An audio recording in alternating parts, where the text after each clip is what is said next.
Back at it again, and we've got to talk about free speech today. Yeah, we got to talk about the First Amendment, baby, because that is up for debate right now in the Supreme Court. And I just want to talk about this a little bit because one of the Supreme Court justices had something very interesting and concerning to say. Like, share, comment, and hit that subscribe button if you are new.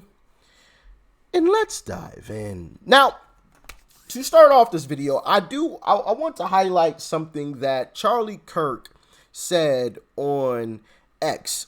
And he said this. Justice Alito, this was Justice Alito that said this. The government is treating social media platforms like their subordinates. He goes on to say, I believe this is Charlie Kirk saying this himself, not Justice Alito. He says, you cannot outsource censorship and call it constitutional, which Democrats are attempting to obviously do. Here, let me actually expand that. There we go. You cannot have the FBI harassing Facebook and not call it coercion. You cannot suspend the Constitution because you say COVID is a once-in-a-lifetime event. Free speech is our inheritance paid for by the blood of patriots over generations, and Democrats want to kill it. Now, I'll play a little bit of what Judge Alito had to say. Check it out. Exchanged between the White House and other federal officials and Facebook in particular, but also some of the other platforms. And I see that the White House and federal officials are repeatedly saying that Facebook and the federal government should be partners. We're on the same team. Officials are demanding answers. I want an answer. I want it right away. When they're unhappy, they curse them out. There are regular meetings. There is constant pestering of Facebook and some of the other platforms, and they want to have regular meetings. And they suggest, they suggest rules that should be applied, and why don't you tell us everything that you're going to do so we can help you and we can look it over. And I thought, wow, I cannot imagine federal officials taking that approach to the print media, our representatives over there. If you did that to them, what do you think the reaction would be?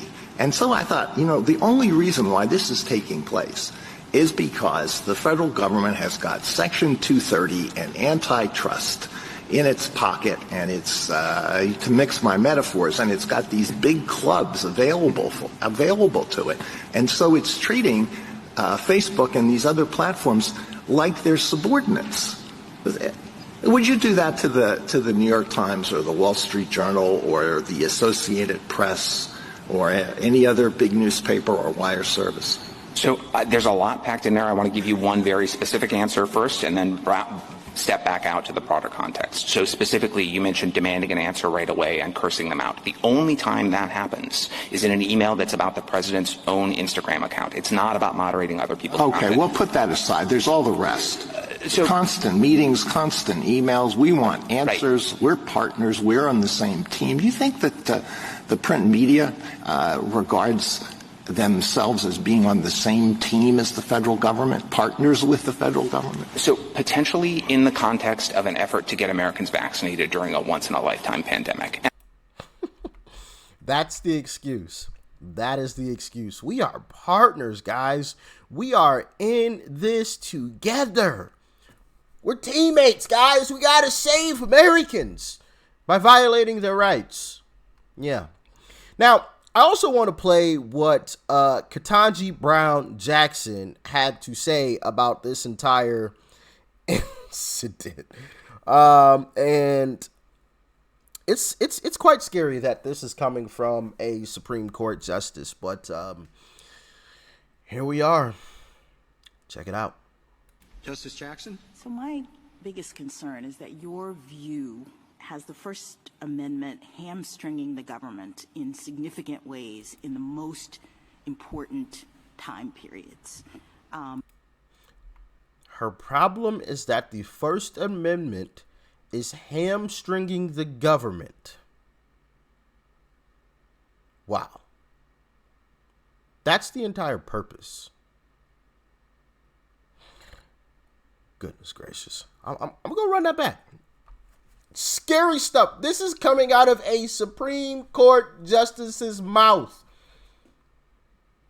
She is worried about the First Amendment hamstringing the government.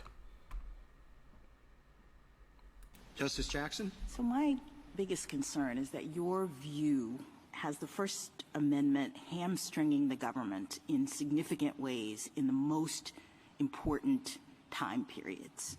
I mean, what would you have the government do? I've heard you say a couple times that the government can post its own speech, but in my hypothetical, kids, this is not safe, don't do it, is not going to get it done. And so I guess some might say that the government actually has a duty to take steps to protect the citizens of this country, and you seem to be suggesting that that duty cannot manifest itself in the government encouraging or even pressuring platforms to take down harmful information. So can you help me? Because I'm really worried about that because you've got the First Amendment operating in an environment of threatening circumstances from the government's perspective, and you're saying that the government can't interact with the source of those problems. And Your Honor, I understand that in Oh my goodness, the government has to protect the citizens and the First Amendment is stopping them. Oh my goodness, people are posting disinformation. We got to stop that. If Joe Biden and this administration truly cared about protecting citizens, they would close the border. Let's start there. So let's not try to use this BS excuse of, oh, the government is trying to protect the citizens. That's a load of crap. People have died because of Joe Biden's open border. People have literally lost their lives because of that border being wide open. So don't lecture anybody in this country on, oh, we're just trying to protect the citizens by taking away your First Amendment right. Don't lecture me on that. That's a slap in the face. I might have been born at night, but it wasn't last night, okay? Let that be clear. It's a load of crap. It's an absolute load of crap. And this is coming from a Supreme Court justice, guys.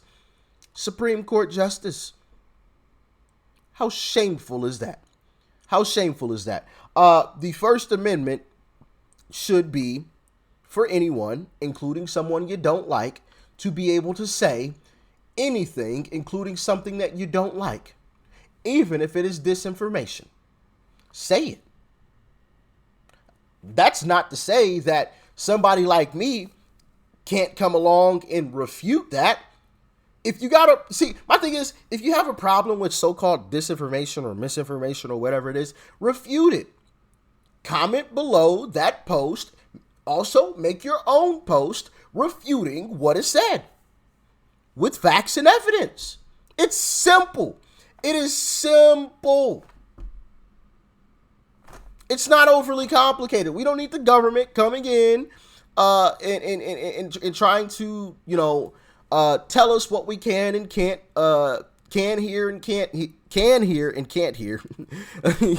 This is absolutely ridiculous. Absolutely ridiculous. I just came from the argument. I will tell you that there was one line that I still can't believe Judge Jackson said this, but she actually said to the Solicitor General from Louisiana, she said, "You've got the First Amendment hamstringing the government." Now think about that. What? That's the whole stinking purpose. Like, it's supposed to, the government's not supposed, I mean, the fact that you have a person on the United States Supreme Court make that statement in the arguments on a case about censorship and the First Amendment, just like, I'm like, at one point I don't even know what to say. Like, yes. How could she make that statement? Crazy, right? Crazy. But, stuff like that happens because of people like this guy right here. Check it out. We don't agree on this. Yes, you want censorship and I don't. No, I don't want censorship at all. Yes, you do. No, I want responsibility. I think there. You desperately want censorship. No, if I want a censorship. You want censorship so bad you can taste it. No, that's not true. It's not true. I think that there's right and wrong. And I think therefore that, you want censorship. and I think that when you have a platform that's as big as yours and as powerful as yours and as influential as yours, and you are a person of consequence to the world with what you do, that there is a certain responsibility that goes along with what you have on your platform and what you put out to the world. And I think that's important. You don't see that responsibility. I think we have a responsibility to adhere to the law, and if people want the law changed, they should talk to their elected representative and get the law changed, and then we will adhere to the law. Okay. But if you want us to go beyond the law, that is us deciding to be censors. So, And I'm against censorship. I'm in favor of freedom of speech. Yeah. And freedom of speech only is relevant when people you don't like say things you don't like. Otherwise, it has no meaning. Facts. I agree with Elon. If I were the owner of X, I would have said the exact same thing. I follow the law and that's it. Anything beyond that, I'm sorry, I'm not doing it. Not doing it. And I loved how Don Lemon tried to say, "Oh no, I'm not in favor of censorship." That's exactly what you're advocating for. No, I'm advocating for responsibility. Well, what does that mean? Censorship. They're just trying to change the wording of it, right? Responsibility. What? Goodness gracious, man. It's an absolute joke, man. Absolute joke. But yeah, trying to go after our First Amendment right. What a shame. But like I said, it's because of people like Don Lemon who push this terrible narrative. Oh no, it's not censorship. It's responsibility. What the fuck does that even mean? Anyway, y'all let me know what you thought about this one in the comment section below. Like, share, comment. Hit that subscribe button before you go. Peace and love. I'm out.